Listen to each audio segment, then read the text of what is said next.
دنیا میں جتنی چیزیں پیدا فرمائی ہیں اس میں سب سے زیادہ قیمتی چیز ایمان کو بنایا ہے۔ ایمان اتنی بڑی دولت ہے کہ جو آدمی دنیا سے رائی کے دانے کے برابر بھی ایمان لے کر جائے گا، اللہ جل شانہ و متعالہ اس کو زمین آسمان سے 10 گنی بڑی جنت عطا فرمائی۔ سب سے بڑی دنیا میں جتنی چیزیں ہیں، جتنا سامان ہے، جتنے کے سواریاں ہیں، یہ سواریاں سب کے سب کسی انسان کو مل جائیں، حق تقلیم کی سلطنت بھی مل جائے اور اس کو ایمان کی دولت نہ ملے تو اس سے بڑھ کر ناکامیاب آدمی کوئی نہیں ہے۔ اور ایک آدمی کو دنیا کی کوئی چیز بھی نہ ملے اور جو ہے صرف اس کو ایمان کی دولت مل جائے، ایمان کے ساتھ رہے، ایمان کے ساتھ اللہ پاک اپنے فضل سے اس کو بلا لے، اس سے بڑھ کر کامیاب آدمی کوئی نہیں ہے۔ انبیاء کرام علیہ السلام نے اسی لیے یہ بات کہتے تھے، فرماتے تھے یا ایھا الناس قولوا لا الہ الا اللہ تفلحون، اے لوگو اللہ جل شانہ کی ذات پر ایمان لے آؤ، اللہ پاک ہی سب کچھ کرنے والے ہیں۔ دنیا میں جو کچھ ہے سب اللہ نے بنایا ہے، اللہ کی ملکیت ہے، اللہ کا قبضہ ہے۔ جو کوئی دنیا میں ہوتا ہے وہ اللہ کے کرنے سے ہوتا ہے۔ سارے لوگ مل کر ایک بات کرنا چاہیں اور اللہ نہ چاہیں تو وہ بات ہوتی نہیں ہے، اور ساری دنیا کے لوگ مل کر کچھ نہ کرنا چاہیں اور اللہ کا بات کرنا چاہیں تو وہ کام ہو کے رہتا ہے۔ ساری دنیا کی ہر چیز اللہ کی بنی ہوئی ہے، اللہ کے اس پر قدرت ہے، اللہ کے حکم کے وہ تابع ہے۔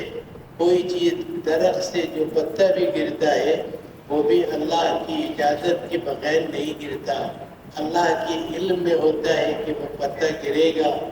دنیا جو ہوا چلتی ہے وہ بھی اللہ جل شانہ کی اجازت سے، اللہ کے حکم سے چلتی ہے۔ جو کچھ زمین آسمان کے درمیان چیزیں ہیں، جو کچھ حالات ہیں، جو کچھ چیزیں ہیں، سب کے سب اللہ کی تابع ہیں، اللہ کی پوری گرفت ہے۔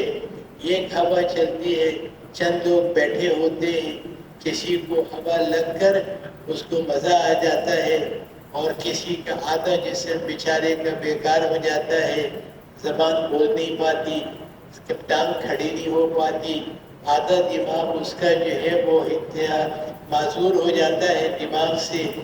ہوا وہی ہے، آدمی وہی ہے، ایک اللہ کے حکم سے بعض لوگوں کو لطف آ گیا اور بعض لوگ اپنی جسم سے محروم ہو گئے۔ تو جو کچھ دنیا میں ہو رہا ہے وہ سب ایک اللہ جل شانہ کی قدرت سے، اللہ کے حکم سے، اللہ کی اجازت سے ہو رہا ہے۔ انبیاء کرام علیہ السلام نے اور سب سے آخر میں حضرت محمد صلی اللہ علیہ وسلم نے آ کر ہم اور آپ کو زندگی گزارنے کا وہ طریقہ دیا جس سے اللہ ہمارے ساتھ ہو جائیں۔ اللہ ساتھ ہو جائیں گے ہر مسئلہ بن جائے گا، اللہ ساتھ نہیں ہوں گے کوئی مسئلہ بھی جو ہمارا بن نہیں سکے گا۔ اللہ جب بھی حضور پاک صلی اللہ علیہ وسلم نے آ کر لوگوں کو یہ بتایا، لوگوں اللہ کو راضی کر لو، کوئی تمہارا عمل ایسا نہ ہو جس سے اللہ ناراض ہو جائے۔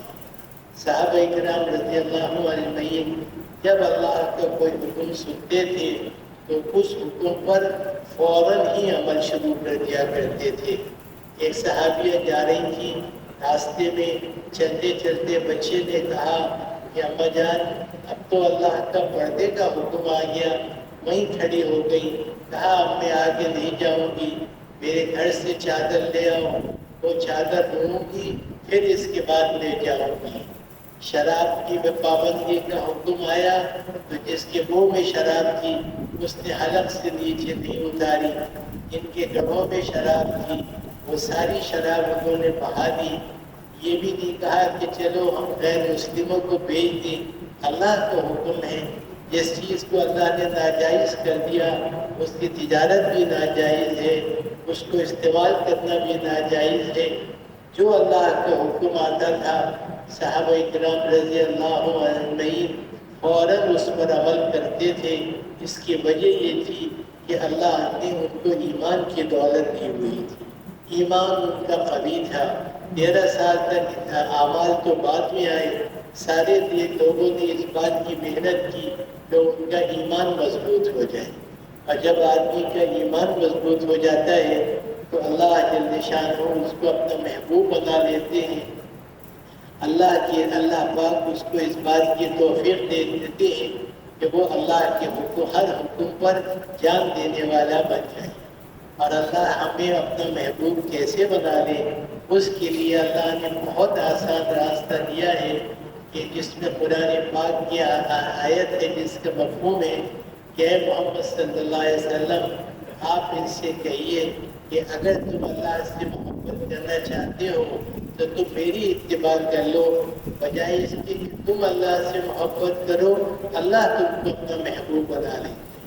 اللہ سے محبت، اللہ کے محبوب بن جانا بہت ہی آسان راستہ ہے، بہت ہی سہل راستہ ہے کہ حضرت محمد صلی اللہ علیہ وسلم نے جو اعمال بتائے، زندگی گزارنے کا جو طریقہ بتایا ہے، جن چیزوں پر آپ چلے ہیں، جن چیزوں سے آپ نے منع فرمایا ہے، اس پر چلنا اللہ کو راضی کرنے کا، اللہ کے محبوب ہونے کا ذریعہ ہے۔ حضور پاک بعض اوقات اللہ پاک ہمارے علماء کرام مفتیان اعظام کو جزائے خیر عطا فرمائے، انہوں نے احکامات کی تقسیم کر دی، یہ سنت ہے، یہ سنت موقدہ ہے، یہ فرض ہے، یہ واجب ہے۔ لیکن دین جس کو اللہ نے تکمیل کی وہ 24 گھنٹے کی زندگی کو حضرت محمد صلی اللہ علیہ وسلم کے مبارک طریقے پر کرنے کا نام دین ہے۔ اگر میں سڑک پہ چل رہا ہوں ایسے جیسے حضرت محمد صلی اللہ علیہ وسلم چلے ہیں تو میرا چلنا دین ہے۔ اگر میں کھانا کھا رہا ہوں ایسے جیسے حضرت محمد صلی اللہ علیہ وسلم نے کھانا کھایا تھا تو میرا کھانا کھانا دین ہے۔ اگر میں تجارت ایسے کر رہا ہوں جیسے حضرت محمد صلی اللہ علیہ وسلم نے کری یا کرنے کے لیے ارشاد فرمائی تو میرا یہ دین ہے، اور اس کے خلاف کرنا اللہ کے لیے ناراضگی کا سبب ہے۔ سب سے بڑی بزرگی، سب سے بڑی اللہ سے محبت کا ذریعہ سنت کی اتباع ہے۔ بعض اوقات آدمی خود جیسا کم فہمی میں کہہ دیتا ہے کہ سنت کی تو ہے، چھوٹ گئی تو کیا فرق پڑے گا۔ حضور فرماتے یہ بڑے خطرناک جملے ہیں۔ کسی کام کا نہ کرنا اتنا جو ہے پریشان کن نہیں ہے جتنا کہ کسی کام کی وقت کو کم کرنا، اس کی اہمیت کو نیچے کرنا، اس کی اہمیت دل میں کم ہو جانا، یہ سب سے بڑا خطرناک ذریعہ ہے۔ ایک آدمی کھانے کے میز پر کسی کے مہمان ہے، اس نے حلوہ رکھا اور آدمی نے کہا بھائی میں تو شوگر کا مریض ہوں، میں تو یہ حلوہ نہیں کھاؤں گا، تو وہ آدمی اٹھا لیتا ہے۔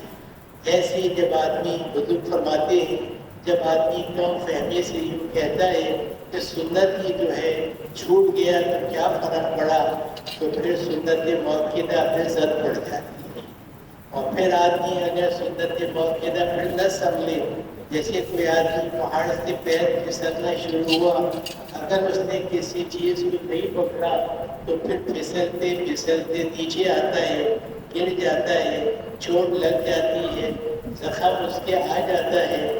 ایسی جب آدمی کسی سنت کو ہلکا سمجھتا ہے تو پھر وہ نہ سنبھلے تو پھر سنت موقدہ پر زد پڑتی ہے، اور پھر نہ سنبھلے تو پھر حضور فرماتے واجب پر زد پڑ جاتی ہے، اور پھر نہ سنبھلے تو جو ہے وہ فرضوں پر زد پڑ جاتی ہے، اور پھر بھی نہ سنبھلے تو پھر ایمان پر زد پڑ جاتی ہے۔ اللہ ہم سب کی محفوظ کرے، حفاظت فرمائے کہ جو عمل حضور نے کیا، جیسے حضور بیت الخلاء گئے، جیسے حضور نے کسی سے بات فرمائی، حضور کیسے آرام فرماتے تھے، حضور کسی سے کیسے مسکرا کر بات فرماتے تھے، یہی دین ہے۔ اس کے علاوہ جو کام کر رہے آدمی نماز پڑھ رہے، اگر ویسے پڑھے جیسے حضور نے نہ پڑھی تو نماز پڑھنا دین نہیں بنے گا۔ مسلمان کا دین دنیا نہیں ہے، مسلمان کا ہر عمل دین ہے، بشرطے کہ جناب محمد اللہ کے حکم و جناب محمد رسول اللہ صلی اللہ علیہ وسلم کے مبارک طریقے پر جو ہے وہ کر لے۔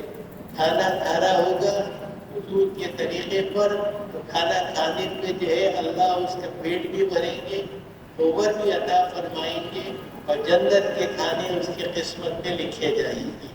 ایک آدمی بیت الخلا سے فارغ ہو رہے حضور کے طریقے پر جاتے ہوئے وہ پڑھ رہے جو حضور نے پڑھا تھا، واپسی آ کر وہ پڑھ رہے جو حضور نے بیت الخلا سے آ کے دعا پڑھی تھی، اس کا دعا پڑھنا ہی جو ہے یہ بیت الخلا جانا بھی دین بنے گا۔ مسلمان کے بزرگ فرماتے ہیں مسلمان کی زندگی گھاٹے کی نہیں ہے، مسلمان کی زندگی تو ہر وقت کمائی کی ہے۔ کھانے کو نہیں ملا، صبر کیا تو صبر کی جنت مل جائے گی، کھانے کو ملا شکر کیا تو شکر کی جنت مل جائے گی۔ ہر وقت میں مسلمان جو کر رہا ہے بشرطے کہ کیا اس کو سردی لگ رہی ہو یا گرمی لگ رہی ہو، کھانا مل رہا ہو یا فاقہ آ رہا ہو، اگر اچھے کپڑے مل رہے ہوں یا پھٹے پرانے کپڑے، اس سے زندگی کے بدلنے کا کوئی تعلق نہیں ہے۔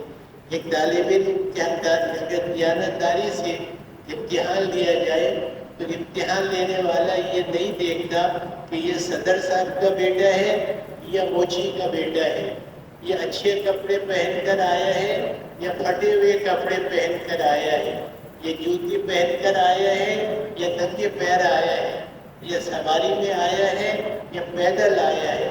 ایک بات دیکھتے ہیں کہ پرچہ کس نے صحیح طریقے سے حل کیا ہے۔ اگر صدر صاحب کے بیٹے نے صحیح حل کیا اس کو پاس کر دیں گے، موچی کے بیٹے نے حل کیا اس کو پاس کر دیں گے۔ ایسے ہی اللہ جل شانہ و من وعدہ یہ دیکھتے ہیں کہ کون شخص حضور کی سنت کی اتباع کرتا ہے۔ جو سنت کا اتباع کرتا ہے اللہ اس کو اپنا محبوب بنا لیتے ہیں، اور اللہ جس کو محبوب بنائے تو بے ساری مخلوق اس سے محبت کرنا شروع کرتی ہے۔ پھر اللہ اس کو حیات طیبہ نصیب فرما لیتے ہیں، اور جس کو حیات طیبہ مل جائے اس کو بیٹھنے سے اللہ یاد آ جاتا ہے، اس کی بات سننے سے اللہ کی محبت دل میں آ جاتی ہے۔ اس کے قریب ہونے جیسے آدمی ایئر کنڈیشن کمرے میں بیٹھے گرمی سے آئے تو اس کو ٹھنڈ لگنے لگتی ہے، اطمینان مل جاتا ہے، پسینہ اس کا خشک ہو جاتا ہے۔ ایسے جو آدمی اللہ والا ہوتا ہے اس کے پاس بیٹھنے سے اللہ کی محبت دل میں آ جاتی ہے۔ جب اس کا انتقال ہوتا ہے تو زمین کے وہ حصے روتے ہیں جس حصے پر بیٹھ کر وہ عبادت کیا کرتا تھا۔ قبر میں جاتا ہے تو قبر اس کا استقبال کرتی ہے۔ آسمان کے وہ دروازے روتے ہیں جن دروازوں سے اس کے اعمال آیا کرتے ہیں۔ میرے بھائی سے بزرگوں، اللہ مجھے کو توفیق دے کہ ہماری 24 گھنٹے کی زندگی سنت کے مطابق ہو جائے۔ کوئی عمل نہیں، چاہے کوئی عمل ہمارا سب عمل دین ہے بشرطے کہ سنت کے مطابق ہو، اور کوئی عمل دین نہیں بنے گا جو کہ سنت کے خلاف ہو جائے گا۔ اللہ ہم سب سے راضی ہو جائے۔ اور حضور پاک صلی اللہ علیہ وسلم نے ہمارے ہر مسئلے کا حل بتایا ہے۔ حضور ہمارے 4 رکعت کے امام نہیں ہیں، حضور ہمارے 24 گھنٹے کی زندگی کے امام ہیں۔ جیسے آدمی امام کے پیچھے اگر تو پہلے سجدے میں چلا جائے، امام سے پہلے رکوع میں امام سے پہلے چلا جائے، سلام امام سے پہلے کر لے تو اس کی نماز نہیں ہوتی۔ ایسی جو ہے جو عمل سنت کے خلاف ہو جائے گا وہ مسئلہ پڑ جائے گا۔ تو سنت کے پر چلنے کے لیے اور وہ آسان ہو جائے اور اللہ راضی ہو جائے اور ہمارے ہر مسئلے کا اللہ حل کر دے، اس کے لیے اللہ نے ہمارا آپ کو 5 وقت کی نماز دی ہے۔ یہ 5 وقت کی نماز جو اہتمام سے پڑھے گا، اللہ کی طرف متوجہ ہو کے پڑھے گا۔ نماز اتنی بڑی دولت ہے کہ آدمی گھر سے وضو کر کے نکلے تو ہر قدم پر ایک نیکی ملتی ہے، ایک گناہ معاف ہوگا، جنت میں درجہ بلند، ایک درجہ بلند ہو جائے گا۔ نماز پڑھ کے جب تک مسجد میں بیٹھا رہے گا فرشتے اس کے لیے مغفرت اور رحمت کی دعا کرتے رہیں گے۔ مولانا یوسف صاحب بنوری رحمۃ اللہ علیہ ہمارے بہت بڑے بزرگوں میں سے تھے. نماز پڑھ کے بیٹھے مسجد میں تو کہہ رہے ہیں آمین آمین آمین آمین. شاگردوں نے کہا حضرت کس بات پر آمین کہہ رہے ہیں؟ دعا تو آپ مانگے رہے, آپ آمین آمین کریں. ہم کہنے لگے کہ میں وضو کر کے بیٹھا ہوں, نماز پڑھ کے فارغ ہوا ہوں, یہ فرشتے یوں کہہ رہے ہیں اللہ بنوری کی مغفرت کر دے, میں کہہ رہا ہوں آمین. فرشتے کہہ رہے ہیں اللہ بنوری کی مغفرت کر دے, میں کہہ رہا ہوں آمین. ہمارا آپ کو اللہ توفیق دے, اہتمام سے نماز پڑھیں. آگے دوڑی کی نماز عادتاً نہیں پڑھنی, نماز عبادتاً پڑھنی ہے. عادت میں اور عبادت میں بہت بڑا فرق ہے. آدمی جو ہے عادتاً ہوا جلدی جلدی وضو کیا, وضو میں پانی تھوڑا بہایا یا زیادہ بہایا, مسواک کی یا مسواک نہیں کی, آپ میں جلدی سے جو ہے فرضوں سے پہلے سنتیں پڑھی یا نہ پڑھی, یہ عادتاً نماز ہے. ہم اور آپ نے عادتاً نماز نہیں پڑھنی, عبادتاً نماز پڑھنی ہے. جیسے عبادت اتنی بڑی عبادت ہے کہ اللہ نے عرش پر بلا کر جناب محمد رسول اللہ صلی اللہ علیہ وسلم کو نماز دی, تو یہ اس نماز کو اس کا حق یہ ہے کہ نماز سے پہلے ہم اہتمام سے وضو کریں. ایک لوہار تھا, وہ لوہے کا کام کرتا تھا, اس کے قریب ایک بزرگ رہتے تھے, اس کا انتقال ہو گیا. تو بزرگ کے خواب میں دیکھا کہ اس کا بہت بڑا درجہ ہو گیا, حیران ہو گئے. جا کر اس کے گھر والوں سے پوچھا کہ یہ کون سا عمل ایسا کرتا تھا جس پر اللہ جل شانہ نے اس کو اتنا اونچا مرتبہ عطا فرمایا. گھر والوں نے کہا ہمیں تو کوئی بات پتہ نہیں کیا خاص عمل کرتا تھا, ہاں ایک بات ہمیں پتہ ہے کہ جب یہ لوہار تھا لوہے کو گرم کرتا تھا, جب لوہا گرم ہو جاتا تو ہتھوڑا مارنے کے لیے اٹھاتا, لیکن مسجد سے آواز آتی اللہ اکبر, پھر اس کا ہتھوڑا نیچے نہیں آتا تھا. پھر یہ کیا ہے, لوہا کتنا ہی گرم ہو وہیں ہتھوڑا رکھ کر سب کو چھوڑ کر مسجد میں چلا جایا کرتا تھا. اللہ مجھے اور آپ کی بھی توفیق دے کہ نماز کو اہتمام سے, اللہ نے جو نماز پہ وعدہ فرمایا وہ نماز پڑھنے پر نہیں ہے بلکہ جو اہتمام سے نماز پڑھے گا اس کو اللہ جل شانہ اپنی ذمہ داری پر انشاءاللہ جنت میں داخل فرمائیں گے. اہتمام کے بزرگ فرماتے ہیں کہ بھئی وضو کرے, کوشش کر کے قبلہ رخ ہو کے بیٹھے, کم سے کم پانی استعمال کرے, مسواک کے بغیر وضو نہ کرے. پھر وضو کر کے جب اچھی طرح وضو کر کے آسمان کی طرف اٹھا کر نگاہ کر کے دعا مانگے گا تو ایسے وضو کرنے پر اللہ جنت کے 8 دروازے کھول دیں گے کہ آدمی جس دروازے سے چاہے چلا جائے. تو اللہ ہمارا آپ کو توفیق دے کہ بھائی ہم اہتمام سے خود بھی نماز پڑھیں, وقت سے پہلے آئیں. کوئی نماز ایسی نہیں ہو کہ جو ہماری نماز خدا نہ کرے جو ہے اس کی تکبیرہ اوردہ چھوٹ جائے. ایک بزرگ تھے, ان کا جو ہے ایک دن ان کی جو ہے نماز چھوٹ گئی. چند لوگ جو ہے وہ ان کے پاس آئے تعزیت کرنے کے لیے کہ یہ آپ کے لیے ہمیں بڑا افسوس ہے کہ آپ کی نماز چھوٹ گئی. کہا مجھے اپنے اوپر افسوس ہے کہ اگر میرا بیٹا مر جاتا تو پورا محتاج شہر مجھ سے تعزیت کرنے کے لیے آتا. آج میری جو ہے نماز چھوٹ گئی تو چند آدمی تعزیت کرنے آئے ہیں. اصل جو نماز ہے بہت بڑی دولت ہے. جو مسئلہ ہے نماز پڑھ کر آدمی اللہ سے مانگے گا, اللہ پاک اپنے فضل سے مسئلے کو دور کر دیں گے. حضور پاک صلی اللہ علیہ وسلم مسجد میں تھے, ابو ہریرہ رضی اللہ عنہ لیٹے ہوئے تھے. کہا کیا بات, کیا پیٹ میں درد ہے؟ کہا اٹھ نماز پڑھ, نماز میں اللہ نے شفا رکھی ہے. اگر قحط ہوا, بارش نہیں برسی, نماز پڑھ کر نماز استسقا پڑھ کے دعا مانگیں گے, اللہ آسمان سے بادلوں سے بارش برسا دیں گے. دشمن کا جو ہے غلبہ ہو رہے, حضور جو ہے کھڑے ہو کر نماز پڑھ رہے, رو رہے, اللہ نے دشمنوں پر فتح نصیب فرمانی. عائشہ رضی اللہ کہ گھر میں حضور پاک صلی اللہ علیہ وسلم تشریف لائے. کہا عائشہ کچھ کھانے کو ہے کہ حضور کچھ بھی نہیں ہے. آپ مسجد تشریف لے گئے, 2 رکعت نماز پڑھی, اللہ سے دعا مانگی, واپس آئے. کہا عائشہ کچھ کھانے کو آئے ہے کہ حضور کچھ نہیں آیا. حضور پھر مسجد تشریف لے گئے, جا کے نماز پڑھی, اللہ سے دعا مانگی, پھر واپس آئے. پوچھا عائشہ کچھ آیا کہ حضور کچھ نہیں آیا. پھر حضور تشریف لے گئے. حضور پاک صلی اللہ علیہ وسلم نے تو ایک دفعہ یہ کہنا اللہ کے لیے قبول, اللہ کی قبولیت کا قبول ہو جاتا. میری اور آپ کی تربیت کے لیے اللہ نے یہ سارے اعمال دکھائے کہ بھائی ایک دفعہ نہیں پڑھو, کوئی جو حال آئے, بچہ بیمار ہو جائے پہلے جو ہے 2 رکعت نماز پڑھ کے اللہ سے دعا مانگ کر صدقہ دے کر پھر ڈاکٹر کے پاس جانا ہے. کوئی مسئلہ آ جائے, جو مسئلہ اللہ نے بھیجا ہے حل اللہ کریں گے. اللہ چاہیں گے تو حل ہوگا, اللہ نہیں چاہیں گے تو وہ مسئلہ حل نہیں ہوگا. مولانا یوسف صاحب نبی اللہ فرماتے تھے کہ لوگ کہتے ہیں یہ دنیا دارالاسباب ہے, اس کے لیے سبب کسی کو چیز کو اختیار کرنا پڑتا ہے. میں بھی یہی کہتا ہوں کہ دنیا دارالاسباب ہے, سبب اختیار کرنا پڑتا ہے. سورہ فاتحہ پڑھ کے دم کر دینا یہ بھی سبب ہے. صلاۃ الحاجہ پڑھ کے اللہ سے اپنی ضرورت پوری کرا لینا یہ بھی سبب ہے, اور یہ سب سے بڑا سبب ہے. صحابہ کرام رضی اللہ عنہ کو جو حال آتا تھا وہ حال جو ہے اس پر نماز پڑھ کر اللہ سے دعا مانگتے تھے. اللہ جل شانہ اپنے فضل سے ان کے مسئلوں کو حل کرتے تھے.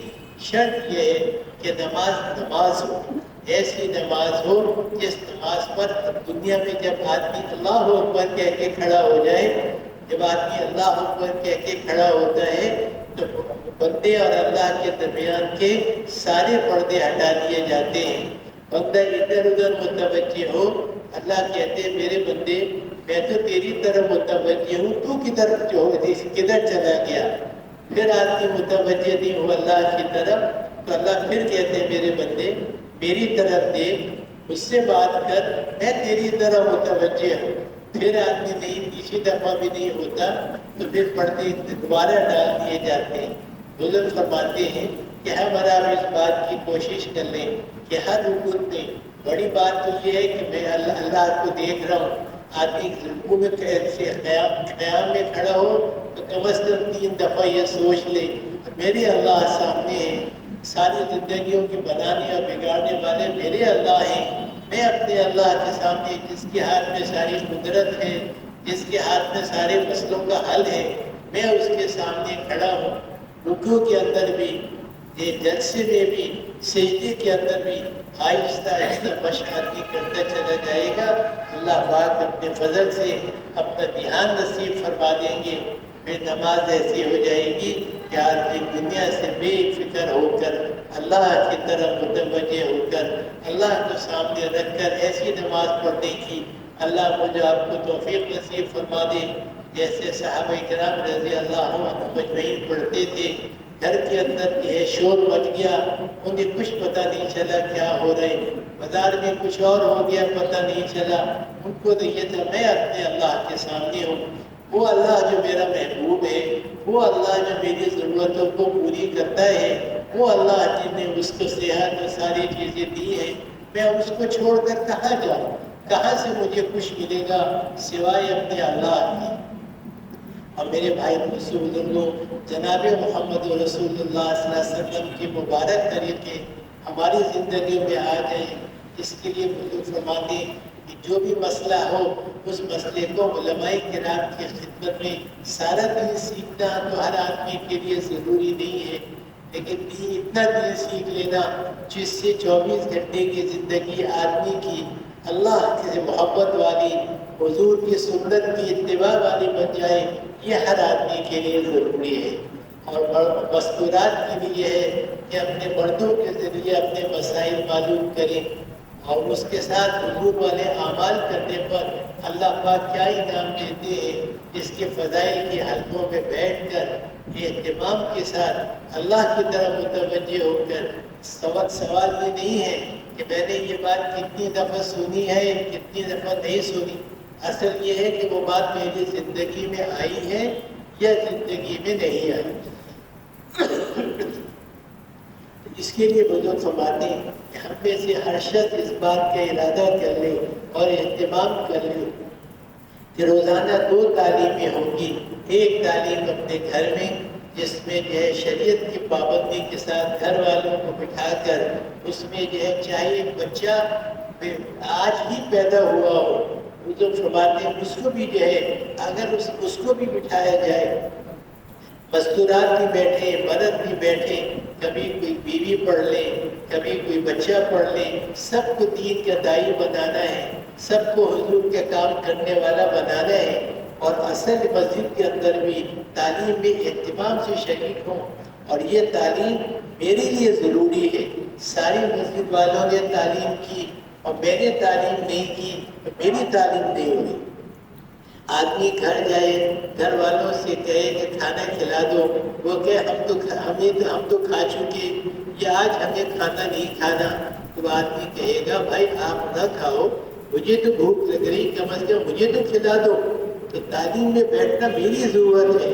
ساری مسجد میں والوں نے تعلیم میں شریک ہوئی اور میں شریک نہیں ہوا تو میرا نقصان ہو گیا. یہ نقصان اتنا بڑا نقصان ہے جس نقصان کی تلافی نہیں ہو سکتی. اس لیے کہ جب ایک آدمی تعلیم میں بیٹھے گا، اس تعلیم کے ختم ہونے کے بعد فرشتے آسمانوں پہ جائیں گے، اللہ سے پوچھیں گے کہ کیا ان کی دن کی طلب تھی.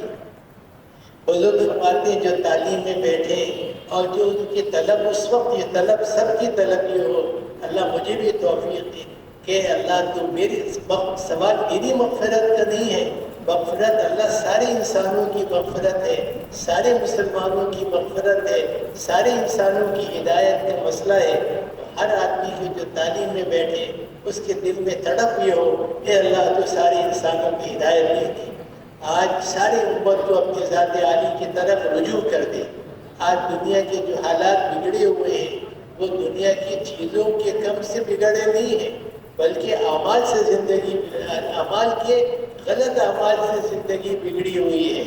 جب آدمی زنا کرتا ہے اور زنا میں عام ہو جاتا ہے تو اللہ قتل و خون کے فیصلے فرماتے ہیں. ہر دروازے پر سپاہی کھڑا کر دیا جائے پھر بھی قتل ہو کے رہتا ہے. جب فواہشات منکرات عام ہوتی ہیں تو اللہ ایسی ایسی بیماریوں کو لاتے ہیں جن کا نام بھی ان کے آباء و اجداد نے نہیں سنا تھا. جب زکوٰۃ لوگ نہیں دیتے تو اللہ قحط کو لے آتے ہیں. زمین آسمان کے درمیان جتنی جگہ ہے سب کو غلے سے بھر دیا جائے پھر بھی قحط دور نہیں ہوتا ہے. آج جو کچھ حالات ہیں وہ چیزوں کے کم ہونے سے نہیں ہیں، بیماریاں ڈاکٹروں کے کم ہونے سے یا دوائیوں کے کم ہونے سے یا اسپتالوں کے کم ہونے سے نہیں ہے، بلکہ انسانوں کے اعمال کی خرابی سے ہے. حدیث پاک کے مفہوم میں اپنے حاکموں کو گالیاں نہ دیا کرو، تمہارے اعمال تمہارے اعمال ہیں، جیسے تم عمل کرو گے اللہ ویسے تم پر حاکم مسلط کرے گا. حاکم خود نہیں آتے، اللہ کی ذات مسلط کرتی ہے انسانوں کے اعمال کے اوپر. اللہ ہمارا کو توفیق دے کہ تعلیم کے حلقوں میں بیٹھ کر ہم یہ دیکھیں کہ اعمال سے زندگی کیسے بنے گی، کس عمل سے اللہ راضی ہوگا، کس عمل سے اللہ ناراض ہو جائے گا، کون سے عمل کو کرنے سے سنت چھوٹ جائے گی جس سے اللہ ناراض ہو جائے گا. تعلیم کے حلقوں میں بیٹھنے سے آہستہ آہستہ آہستہ آہستہ اللہ پاک اعمال کی قیمتیں دیتے ہیں اور پھر اعمال پہ چلنا آدمی کے لیے آسان ہو جاتا ہے. اور عمل اللہ کے دھیان کے ساتھ کیا جائے. ایک ہے ذکر کرنا، اللہ کو یاد کرنا، اللہ ایک ہے اللہ کو ہر وقت اپنے ساتھ لینا. بزرگ فرماتے یہ اللہ کو ہر وقت ساتھ لینے کا، جو میں چل رہا ہوں اللہ میرے ساتھ ہو، ہر عمل میں اللہ میری مدد کر رہا ہو، میرے لیے راستہ نکال رہا ہو. اس کے لیے یہ ہے کہ اللہ کے دھیان کے ساتھ ہم اللہ کا ذکر کریں، اپنا وقت مقرر کریں، جگہ مقرر کریں، اہتمام کے ساتھ اس میں جائے، اپنے تنہائی میں بیٹھ کر اللہ کو یاد کر کے اللہ کا ذکر کیا جائے. جناب محمد رسول اللہ صلی اللہ علیہ وسلم پر ہمارے بہت احسان ہے. اتنا بڑے احسان ہے کہ اگر ہمارے جسم میں جتنے بال ہیں ہر بال کے برابر بھی ہم اللہ کے شکر ادا کریں کہ اللہ نے ہم کو حضور کی امت میں پیدا کیا. ایسا نبی جو ہم کو کہیں نہیں بھولا، عرش پہ جا کر بھی ہمارا آپ کو نہیں بھولے، قیامت میں بھی اللہ نہیں بھولے۔ حضرت عائشہ رضی اللہ تعالیٰ عنہ نے ایک دفعہ کہا یا رسول اللہ صلی اللہ علیہ وسلم آپ میرے لیے دعا کر دیجئے۔ حضرت عائشہ رضی حضور نے دعا کی، اللہ تو عائشہ کی اگلے پچھلے چھوٹے بڑے ظاہری باطنی سارے گناہ معاف کر دی۔ حضرت عائشہ رضی اللہ تعالیٰ عنہ کو اتنی خوشی ہوئی کہ لوٹ پوٹ ہو گئی۔ کہا عائشہ بہت خوشی ہوئی؟ کہا حضور کیوں نہ خوشی ہوتی، آپ نے اتنی بڑی دعا دے دی۔ کہا اے عائشہ اس کا مفہوم ہے جو دعا تجھ کو آئی دی ہے اپنی امت کو روزانہ کم از کم 5 دفعہ وہ دعا کرتا۔ اللہ ہم اور آپ کو حضور کبھی نہیں بولے، قیامت میں بھی سارے نبی تو یوں کہہ رہے ہوں گے یا رب نفسی نفسی، صرف جناب محمد رسول اللہ صلی اللہ علیہ وسلم کی ذات اطہر ایسی ہو رہی ہوگی تو کہہ رہی ہوگی یا رب امتی امتی یا رب امتی امتی۔ اور دنیا میں اللہ پاک نماز نہیں پڑھتے، اللہ روزہ نہیں رکھتے، اللہ حج نہیں کرتے، لیکن اللہ یوں کہتا ہے اے مسلمانوں میں اور میرے فرشتے محمد صلی اللہ علیہ وسلم پہ درود پڑھتے ہیں، اے مسلمانوں تم بھی حضور پہ درود پڑھا کر۔ اللہم صلی علی محمد وعلی آل محمد کما صلیت علی ابراہیم وعلی آل ابراہیم انک حمید مجید۔ اس لیے بزرگ فرماتے ہیں میں روزانہ ہم اہتمام کے ساتھ کم از کم دو تسبیح درود شریف کی ضرور پڑھ لیا کریں۔ ایک دفعہ جب آدمی درود شریف پڑھتا ہے اللہ 10 مرتبہ اس پر رحمت نازل فرماتے ہیں۔ جب 200 مرتبہ ہم درود شریف پڑھیں گے تو اللہ 2000 مرتبہ ہم پر رحمت نازل کرے گا۔ کتنی بڑی سعادت ہے، کتنا بڑا انعام ہے۔ اور جو آدمی جتنا درود شریف پڑھتا ہے اللہ حضور سے محبت بڑھ جاتی ہے، حضور کی سنتوں پہ چلنا آسان ہو جاتا ہے، اور ایسا آسان ہے کہ کوئی کچھ بھی کہے۔ ایک صحابی جو ہے کہ شام کے اندر شام کے علاقے میں گئے، کھانا کھاتے کھاتے لقمہ جو ہے وہ گر گیا ہاتھ سے، اٹھا کے صاف کرنے لگے، کھانے لگے۔ کسی نے کہا کہ یہاں کے لوگ اس بات کو پسند نہیں کرتے، کہنے لگے کیا ان احمقوں کی وجہ سے میں حضور کی سنت چھوڑ دوں؟ یہ نہیں ہو سکتا ہے۔ تو جب جتنا آدمی درود شریف پڑھے گا اہتمام سے اللہ حضور کی محبت نصیب فرمائیں گے۔ حضور کی محبت نجات کا بھی ذریعہ ہے۔ اور ہم اور آپ سب کے عمل، ہمارا تو نیک عمل بھی ایسا نہیں جو ہم اللہ کو دکھا سکیں۔ ہمارے تو گناہ ہے ہی ہیں، ہمارا نیک عمل بھی ایسا نہیں کہ ہم اللہ کو بارگاہ میں دکھا سکیں۔ تو اس کے لیے بزرگ فرماتے ہیں کہ ہم اپنا جو ہے کنارے بیٹھ کر اللہ کی طرح متوجہ ہو کر ہم اس کو یہ روزانہ کم از کم 200 مرتبہ استغفار پڑھ لیا کریں۔ اللہ جل شانہ نہ صرف میرے گناہ بلکہ ساری امت کے گناہوں کو معاف فرما دے۔ ہمارے بزرگ تھے وہ یوں کہتے ہیں، وہ فرماتے تھے استغفر اللہ کی جگہ یوں کہہ لگو نستغفر اللہ، اے اللہ تو سب لوگوں کے گناہوں کو معاف فرما دے، کیونکہ مسئلہ میری ذات کا نہیں ہے، امت کا مسئلہ ہے۔ ہم امت کا ایک حصہ ہے، اللہ امت سے راضی ہو جائے، اللہ امت کو حضور کے کام پہ کھڑا فرما دے، اللہ امت کے گناہوں کو معاف فرما دے، یہ وقت کی سب سے بڑی ضرورت ہے۔ اور میرے بھائی دوستوں بزرگوں روزانہ کم جو حافظ ہیں وہ 3 سپارے، اور جو حافظ نہیں ہیں وہ 1 سپارہ، 1 سپارہ نہیں تو آدھا نہیں تو پاؤ سپارہ پابندی کے ساتھ اللہ کی طرف متوجہ ہو کے پڑھ لیں۔ اور بزرگ فرماتے جو قرآن نہیں پڑھے ہوئے تو اتنی دیر جتنی دیر یہ خود سپارہ پڑھا جاتا ہے یا آدھا یا پاؤ، اتنی دیر کسی صحیح پڑھنے والے کے ساتھ بیٹھ کر ترتیب اور تجوید کے ساتھ قرآن پاک کی پڑھنے کی مشق لینی چاہیے۔ اور ساری مخلوق اللہ کے عیال ہے، اللہ کو اپنے عیال سے بہت محبت ہے، اسی سے کہ اللہ کو جو ہے وہ نفرت نہیں ہے، اس حد تک اللہ کو عیال سے محبت ہے۔ حضرت ابراہیم علیہ السلام کی عادت تھی کہ جب کھانا کھاتے تھے تو جب تک نہیں کھاتے تھے جب تک کہ جو ہے 1.5 میل تک کے جا کر کوئی مہمان نہ ملے اس کو لاتے تھے، اس کے ساتھ بیٹھ کر کھاتے تھے۔ ایک آدمی کو لے کر آئے، اس سے کہا بسم اللہ پڑھو کھانا کھاؤ، اس سے کہا میں اعوذ باللہ اللہ کو تو مانتا ہی نہیں، میں تو بسم اللہ نہیں پڑھوں گا. کہا کہ پھر میں کھانا نہیں کھلاؤں گا. کہا کہ پھر میں کھانا نہیں کھلاؤں گا. چاچی اٹھ کے چلا گیا. اللہ نے کہا اے ابراہیم ہم اتنے سال سے ہماری نافرمانی کر رہا تھا, ہم تو اس کو کھلاتے رہے, تم نے ایک دفعہ بھی نہیں کھلایا. جاؤ اس کو تلاش کر کے لے کر آؤ. اور پھر اس کو تلاش کر کے لے کر آئے. وہ مجھ سے خوشامد کر رہے کہ بھائی چلو کھانا کھا لو. وہ کہ ابھی تو تم نے کہا تھا میں نہیں کھلاؤں گا, پھر کیوں مجھ سے مصر ہو؟ کہا کہ میرے اللہ نے حکم دیا ہے کہ تم کو لے کر آؤ. کہا اللہ نے حکم دیا؟ کہ ہاں میرے اللہ نے حکم دیا ہے. اللہ نے اس کے دل پر ایسا اثر کیا کہ اللہ وہ آیا اور پھر ایمان کی دولت لے کر چلا گیا. اللہ نے کفر سے نفرت بتائی ہے, کافروں سے نفرت نہیں بتائی. کافروں سے تو کافر تو ایک کافر کے لیے حضور پاک صلی اللہ علیہ وسلم ہوتے تھے. ایک کافر کا جنازہ چلا جاتا تو حضور پاک صلی اللہ علیہ وسلم کی آنکھ مبارک سے آنسو بہنا شروع ہو جاتے. کوئی کہتا تھا حضور آپ دور ہو رہے, وہ تو کافر تھا. کہتے تھے کہ تھا تو وہی میری ہی امتی, اگر ایمان لے آتا تو جہنم سے بچ جاتا. تو ساری مخلوق اللہ کی عیال ہے. ہم نے سب سے محبت کرنی ہے اور سب پر محنت کرنی ہے کہ اللہ سب کو ایمان کی دولت نصیب فرما دے.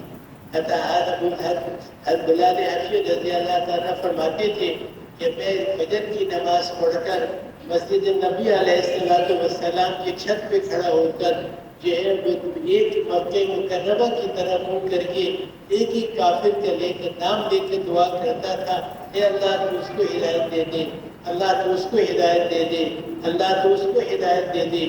اللہ مجھے آپ کو بھی توفیق دے. ہمارے دل میں غم ہو کہ اللہ تو ساری امت کو حضور کے کام پر کھڑا فرما دے, حضور کی جو غلطی ہے اس کو اپنے کرم سے معاف فرما دے اور سارے انسانوں کو ہدایت دے دے. حضور کے سینے اندر میں کوئی غم نہیں تھا سوائے اس غم کے کہ ساری مخلوق اللہ کے سامنے سر جھکانے والی بن جائے.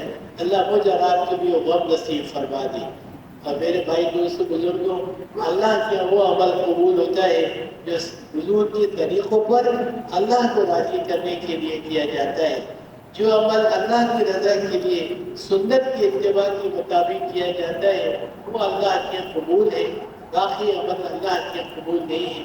اللہ مجھے اور آپ کو توفیق دے کہ ہم جو عمل کر رہے ہوں اس میں وجہ عمل صرف ایک ہو, میرے اللہ راضی ہو جائے. وجہ عمل اس کے علاوہ ہو ہی نہیں. نہ جو ہے عائشہ رضی اللہ تعالیٰ فرماتی تھی اپنی باقی سے کہ جب کوئی کسی کو جو ہے تم جاؤ اور اس کے ساحل آیا ہے اس کی ضرورت پوری کرو تو وہ دیکھو وہ کیا کہتا ہے. اگر وہ میری لیے دعا کرے تو تم اسی وقت وہ دعا اس کو بھی دے دینا, کیونکہ میں اس سے جو دے رہی ہوں اس کے بدلے مجھے دعا بھی نہیں چاہیے, مجھے تو صرف اپنے اللہ چاہیے. مجھے اللہ کی رضا پسند ہے, مجھے اللہ ہی میری ضرورت پوری کرنے والے ہیں. ہمارے آپ کے بھی عمل کا ذریعہ جو بھی عمل کر رہے ہوں سنت کے مطابق جناب محمد رسول اللہ صلی اللہ علیہ وسلم کے طریقوں کے مطابق اللہ کی رضا کے لیے کریں گے. چاہے رائی کے دانے کے برابر عمل ہو یا پہاڑ کے برابر ہو, ہر عمل اللہ کے قبول ہوگا, میرے اور آپ کی نجات کا سبب بنے گا, امت پر اللہ کی رحمت کا ذریعہ بنے گا, ہماری آپ کی آخرت کی ضرورتوں کا اور جنتوں میں ضرورتیں پورے ہونے کا ذریعہ بنے گا. اور بھائی ہم اور آپ بڑے خوش نصیب ہیں, اللہ نے ہم اور آپ کو جناب محمد رسول اللہ صلی اللہ علیہ وسلم کی امت میں پیدا فرمایا, جس امت میں پیدا ہونے کے لیے انبیاء کرام علیہ السلام نے دعا کی. عیسیٰ علیہ السلام کی دعا قبول ہوئی. قیامت کے قریب عیسیٰ علیہ السلام دنیا میں دوبارہ تشریف لائیں گے, حضور کی امتی بن کر کام کریں گے. تو میرے بھائی دوستو, ہم اور آپ دنیا میں تجارت کرنے نہیں آئے, ملازمت کرنے نہیں آئے, ہم دفتر چلانے نہیں آئے. یہ ہماری ضرورتیں ہیں. ہمارا کام وہ ہے جو کام حضرت محمد صلی اللہ علیہ وسلم کا کام تھا. ہمارا آدمی ضرورت میں اتنا لگتا ہے جتنا ضرورت کا درجہ ہے. ایک آدمی کو بیت الخلا جانا ہے تو جتنی دیر میں وہ فارغ ہوگا اتنی دیر وہاں بیٹھے گا, اس سے زیادہ نہیں بیٹھے گا. ایسی جو ہماری ضرورتیں ہیں آج ہمارا ضرورتوں کے بقدر نہیں لگ رہے. ہم میں سے کتنے لوگ یہاں بیٹھے ہیں اگر اس میں سے اکثر کے پاس اتنا پیسہ موجود ہے الحمدللہ کہ اگر وہ سال بھر نہ کمائی تو اس کے گھر میں انشاءاللہ باقا نہیں آئے گا. اس کے کپڑے اتنے ہیں کہ سال بھر اگر کہ وہ نئے کپڑے نہ بنائے تو بے لباس کے لیے ہوگا. ساری جوتے اتنے ہیں کہ اگر نئے جوتا نہ لیا جائے ننگے پیر نہیں چلنا پڑے گا. آج میں اور آپ جو کر رہے ہیں وہ خواہش کی وجہ سے کر رہے ہیں, ضرورتوں کی وجہ سے نہیں کر رہے.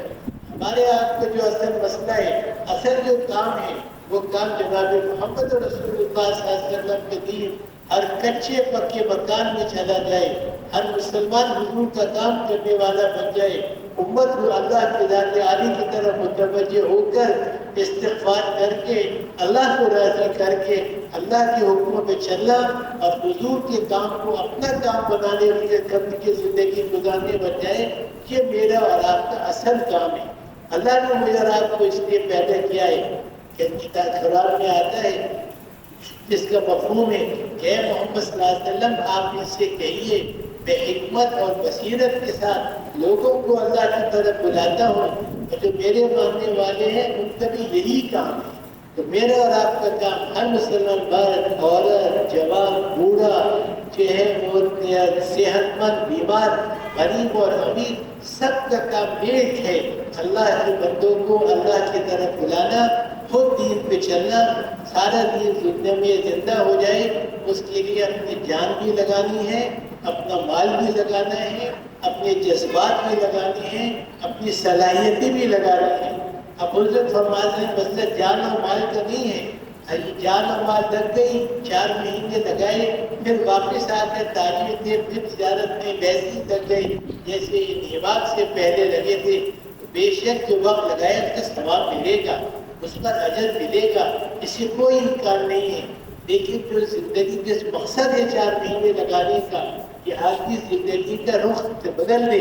جو آدمی اسپتال میں جاتا ہے تو بیماری ٹھیک ہو جائے, آرام کرنے نہیں جاتا, علاج کرانا اس لیے کرتا ہے کہ بیمار ہوں جب واپس آؤں تو میں صحت مند ہو جاؤں. ایسے بزرگ فرماتے ہیں اللہ کے راستے میں وقت جو لگانا ہے وہ اس لیے کہ میرا اور آپ کا زندگی کا رخ بدل جائے, سوچ بدل جائے, جذبات بدل جائے, عمل کی ترتیب بدل جائے. ہم اور آپ اپنی ضرورتوں میں اتنا لگیں جتنا ضرورت میں لگتا ہماری آپ کی ضرورت ہے. آج کی حدیث بات کا مفہوم ہے, آدمی کہتا ہے میرا مال, اس کا مال جو ہے جو اس نے کھا لیا یا باقی اللہ کے راستے میں خرچ کر دیا, باقی مال تو اس کے وارثوں کا ہے. تو میں اور آپ اپنے لیے نہیں کما رہے, اپنے وارثوں کے لیے کما رہے ہیں. اگر انہوں نے صحیح وقت پیسہ کر لیا استعمال تو ہماری آپ کی ہو سکتا ہے نجات ہو جائے, اور خدا نے کرے انہوں نے غلط استعمال کیا تو پتہ نہیں اللہ یہ رحم کرے. تو بھائی ہمارا طے کر لیں, ابھی رائبٹ کا اجتماع شروع ہو گیا, وہ تو 7 تاریخ کی کراچی والوں کے لیے 8, 9, 10 یہ تو آخری تاریخ ہے جب دعا ہو جائے گی. اجتماع تو شروع ہو چکا. جیسے آدمی کے گھر میں شادی کی تاریخ طے ہو جائے تو جب تاریخ طے ہو جائے تو جب سے وہ اپنے کام تیاری کرنا شروع کرتا ہے تو ہمارا آپ بھی یہ ہے کہ اجتماع کی تیاری کریں. اس کے لیے بزرگ فرما رہے ہیں کہ ہر مسجد سے ایک جماعت اجتماع سے پہلے 3 چلے کی ہو جائے اور ایک جماعت اجتماع پر ہو جائے. اور ہر علاقے میں ہمارے 94-95 علاقے ہیں, ہر علاقے سے ایک جماعت سال کی پیدل, ایک جماعت سال کی بیرون کی, اور ایک جماعت جو ہے 7 مہینے کی اللہ کے راستے میں ایسے نکلے کہ رائبن کے اجتماع کے موقع پر وہ اپنا تفقد کرا دیں. تو ہمارا اور 100% نمازی بن جائے. کوئی گھر ایسا نہیں ہو جس میں کوئی بے نمازی نہیں. ایسے اپنے جو آدمی گھر محلے میں جس وقت ملتا ہے, رات کو ملے یا صبح ملے, آدمی ڈاکٹر کے پاس جب جاتا ہے جبکہ ڈاکٹر صاحب ٹائم دیتے ہیں. کراچی میں بہت سے ڈاکٹر ایسے ہیں جو رات کے 12 بجے بلاتے ہیں, آدمی 12 بجے جاتے ہیں. وہ یہ نہیں کہتا ہے کہ سر ڈاکٹر صاحب رات کے 12 بجے تو میرا سونے کا وقت ہے, میں کیسے آؤں. وہ کہتے ہیں اگر بیمار ہو علاج کرانے تو آ جاؤ, نہیں کرانا تو کسی اور سے کرا لو. ایسے جو مسلمان رات جس وقت ملے اس وقت میں ہم جا کر پورے اکرام کے ساتھ اللہ سے دعا مانگ کر اللہ کی طرف متوجہ ہو کر ہم اس کو دعوت دیں تاکہ اللہ اس کا بھی زندگی کا رخ بدل دے اور میرے اور آپ کی زندگی کا رخ بدل دے۔ اسی کے لیے بزرگ فرمانے ہم سب ارادہ کریں کہ اپنے اپنے مسجد سے انشاءاللہ العزیز جتنے ہمارے پرانے ساتھی ہیں جس کے ابھی وقت نہیں لگا کسی کو بھی نہیں چھوڑیں گے، سب کے چلنے کے لیے تیار کریں گے اور پھر جماعت بنی اس میں زیادہ سے زیادہ 4 ساتھی 3 ساتھی بہتر ہے، ورنہ زیادہ سے زیادہ 4 ساتھی پرانے ہوں اور باقی ساتھی نئے ہوں۔ نوجوانوں کو لے کر نئے کو لے کر اپنے ساتھ لے کے جائیں، ان کو کام سکھائیں، کسی کو گش کے آداب سکھا دیے، کسی کو گش میں بات کرنے کی ترتیب سکھا دی، کسی سے تعلیم کروا دی اور سب کو رات کو رو کر اٹھ کر رونے والا بنا دیا۔ اس کے لیے ہم سب ارادہ کریں انشاءاللہ خود بھی جائیں گے اور اپنے محلے میں ایسی محنت کریں گے کہ کوئی بے نمازی نہیں ہو اور کوئی ساتھی ایسا نہیں ہو کہ جس کا اس سال کا چندہ باقی ہے وہ جو ہے سال پورا ہو جائے اور اس کا چندہ باقی رہ جائے۔ اللہ کرے ایسا، یہ سب سے بڑا نقصان ہے۔ اگر ایک آدمی کا کوئی پیسہ ختم ہو گیا وہ نقصان نہیں ہے، ایمان نہ بنا، اعمال نہیں بنے، اللہ کے دین کے راستے میں محنت نہیں ہوئی، حضور کے لیے نہ حضور کے کام کے لیے نہ روئے، یہ اصل نقصان ہے۔ اللہ کو ذرا آپ کو توفیق بھی دے دے۔ انشاءاللہ مغرب کی نماز کے بعد زیادہ تفصیل سے بات ہوگی۔ بس یہ عاجزانہ عرض ہے کہ کوئی ساتھی بھی جب تک تشکیل نہ ہو جائے، کتنے بھی ضروری کام ہو، ہفتے میں ایک دفعہ یہاں بزرگ یہاں بلاتے ہیں، وہ بھی 2-4 گھنٹے کے لیے بلاتے ہیں، اپنی ضرورتوں کو دین نام ہے، ضرورتوں کو قربان کر کے جتنا آدمی قربان کرتا ہے اتنا اللہ کا خود نصیب ہوتا ہے، اور اس کے لیے اللہ کے خود ہماری سب سے بڑی ضرورت ہے۔ تو اس کے لیے ہم اہتمام سے بیٹھے جب تک تشکیل نہ ہو جائے اور حضرت نہ فرما دے کہ اب نماز کی تیاری کریں، اس سے پہلے اللہ کرے کوئی ساتھی بھی نہیں اٹھے اور سب ساتھی اپنے نماز کا وقت ہے دعا میں مشغول ہو جائے۔ اے اللہ امت کے حال میں رحم فرما دے، ساری امت کو حضور کا کام کرنے والا بنا دے اور ہم سب کو اپنی ذات عالی کی طرف نصیب فرما دے۔